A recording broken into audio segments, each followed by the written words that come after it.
So, would I recommend these two clamps? Yes, I would.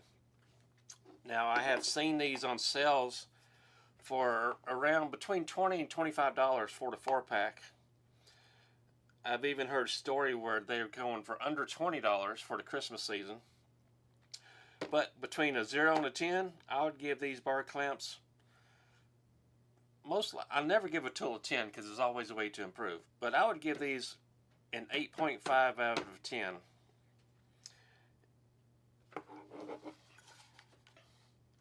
So, I would encourage you to check these out. Run by your nearest hardware store. I got these at Home Depot. So, I don't know if they're going to keep them in stock or just a seasonal thing or what have you. But I encourage you to check them out. I appreciate you watching this video.